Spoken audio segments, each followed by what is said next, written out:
So why are we talking to you? Well, you've summoned us, but what's this all about? What is this knowledge that we are helping you to remember or find resonance with? What's its value to you? Why is it of advantage for you to understand that you are the creator of your own reality? Why is it of advantage for you to recognize that there are two vibrational aspects of you going on in every moment that you are focused in this physical body? Why is it important for you to know that these two aspects exist and that there is an emotional bond between them that lets you know how aligned you are with what you have created and its furthest extension, or how resistant you are to it? Well, it's not important in the sense that the longevity of your planet is at stake, because it isn't. Well-being is assured. It's not important if you are thinking in terms of even your reemerging in the non-physical and you're understanding who you are and fulfilling your reason for being, because as you bang around in this physical life experience, you are becoming, and in what you call your death experience, we call it your croaking experience. We try to be disrespectful since there is no death. When you reemerge back into non-physical, you catch up with all that this life has added to who you are. In other words, you catch up with all that you are. So there's no big thing that is at risk if you, as this small cluster of people, or even mass consciousness, doesn't hear this, because the whole thing is so well established.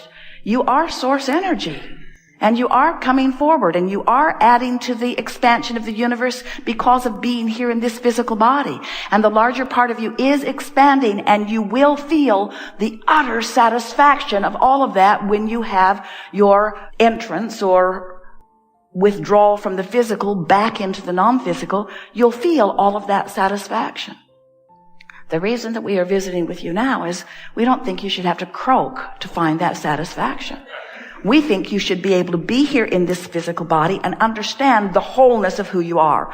And we think that you are wise enough to tune yourself to the wholest part of who you are. We think that you should be able to be here in a physical body, explore the details, know what you don't want, know what you do want, and use your emotions to keep you tuned to the furthest expanded version of who you are. Because we know this for sure. When you don't feel good.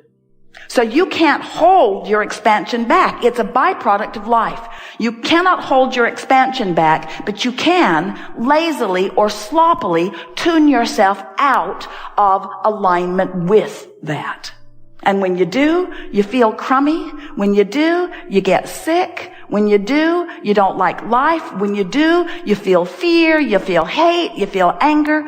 You feel all of those things that are just emotional indicators or physical manifestational indicators of thinking by default, really. Just thinking because it's in front of you. It'd be like sitting in front of your television and there's a program on and someone comes in and says, "What is it?" And you say, "I don't know, but it's really miserable." And they say, "Why don't you change the channel?" And you say, "What?" I never change the channel. I just come into the room and I sit down and I watch what's there. And then I comment on it. Just letting you know, this particular thing is really awful.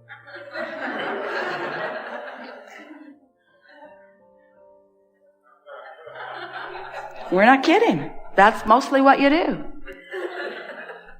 You read the front page of the newspaper and you have a knee-jerk response to it. And you watch CNN and you have a knee-jerk response to it. And your kids call or your neighbors do something and you just look around and you respond. You just observe and respond and observe and respond and observe and respond. The good news is, every time you observe and respond, you launch a rocket of improvement. But if you don't do something about then tuning yourself to the improvement, then what happens is your life gets away from you. That's why the longer people live in their bodies, the ornerier and the sicker they usually get. Because life kept causing them to expand, but they didn't go. They just kept watching the same channel. They just kept observing and commenting on what they were observing. So this Art of Allowing workshop, this is about The art of allowing what? The art of allowing me in my physical human body, with my physical mind, with my physical ability to focus, is about me using my ability to focus myself into alignment with the furthest that I have become. And that is where true satisfaction comes from. Moment to moment to moment satisfaction. Nothing is more delicious than to explore life and know what you don't want and know what you do want, and then recognize that you've expanded. You can tell because you feel uneasy. You've expanded to a new place, but you've got chronic habits of thought that aren't letting you go there. What we want to introduce to you in a way that you can really feel it, and in a way that we would like very much if it evokes a new decision within you. We want you to be on the quest for the path of least resistance. And we want you to understand that the path of least resistance is this viable, magnificent path because the source within you has already carved it out.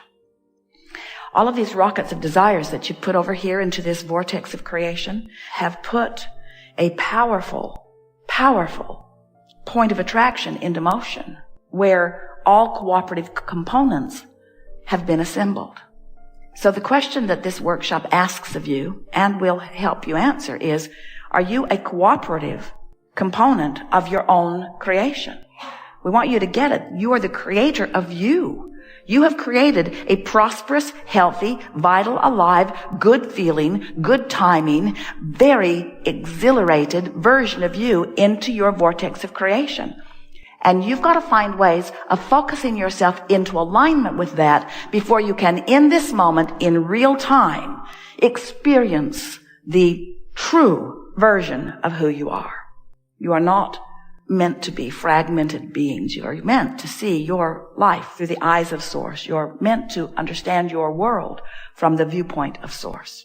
So, we are eager to talk with you about anything that matters to you. We have a very full and clear and exhilarated view of your vortex. Do you understand this vibrational reality that we are demonstrating? Do you get it? That through life you have created a vibrational version of you, and that vibrational version, you can feel it. You can feel the vibrational version of you. When you're in tune with it, you feel exhilarated. When you're out of tune with it, you feel off. Bad mood means you're out of sync with it. Good mood means you're in sync with it. So you can tell by the way you feel how in alignment you are with this version of you. Have you heard enough from us?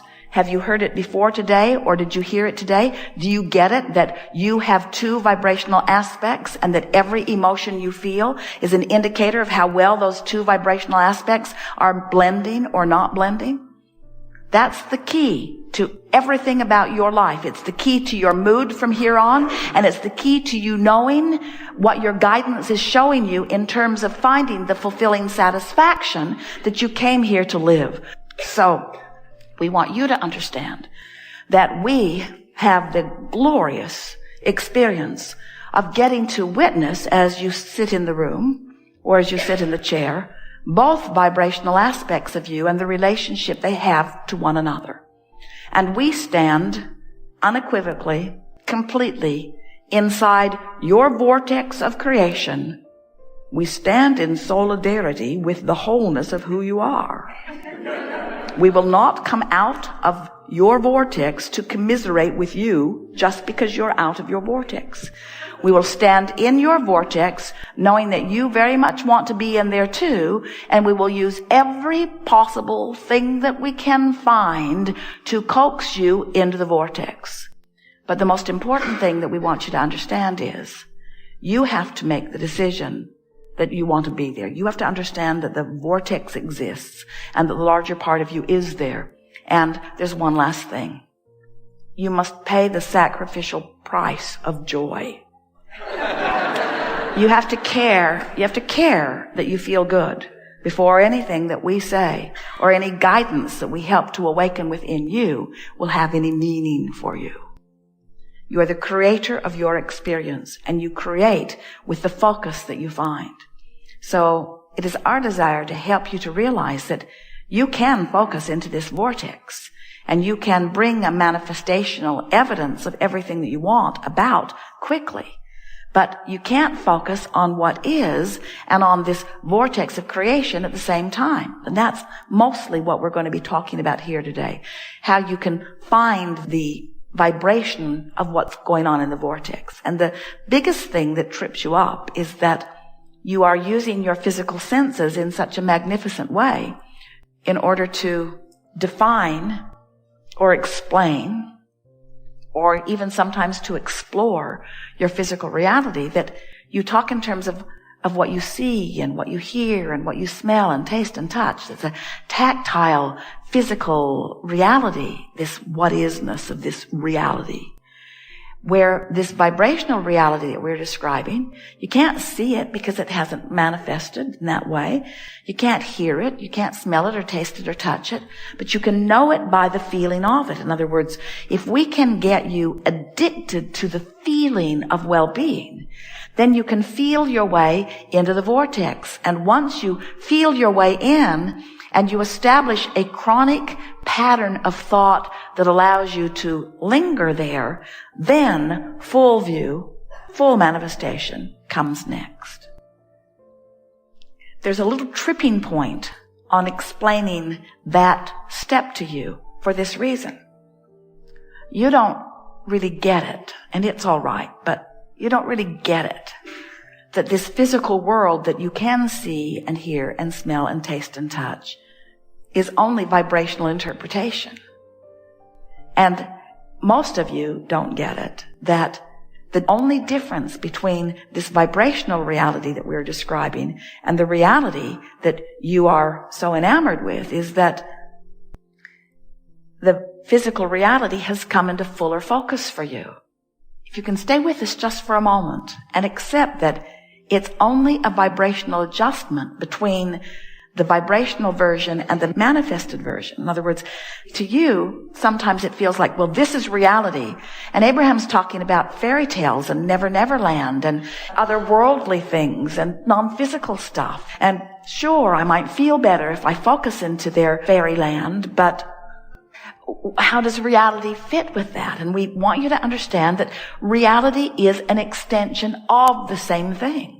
We're not kidding you. You can focus yourself into vibrational sync by feeling your way into the vortex. And if you will, every time you find yourself in there, milk it longer until you have made a concrete habit of sustaining the high-flying, good feeling, secure feeling, vital and alive feeling, love feeling, well-being feeling of being in the vortex. If you will make those emotions chronically your own, the manifestations will be so fast on the heels of that people who are watching you will say, what magic have you found? And your response from inside the vortex will be, it's the promise that we all held when we came forth. It's the promise that we are the creator of our own experience and that we get to live the full manifestation of it here. The reason that so many humans are sort of out of whack with that is because you've been making an art of resistance instead of an art of allowing. That's all that it is. You've practiced your resistant thoughts more than you've practiced your allowing thoughts. It's easier to be mad and be ornery and make lists of what you don't want than it is to feel good and be happy and make lists of what you do want. You've been facing the reality and you've been leaning resistant rather than leaning allowing. And that's why we're here, to remind you of who you really are and how it all works. So, can't get it wrong. You never get it done. You will never disappoint us.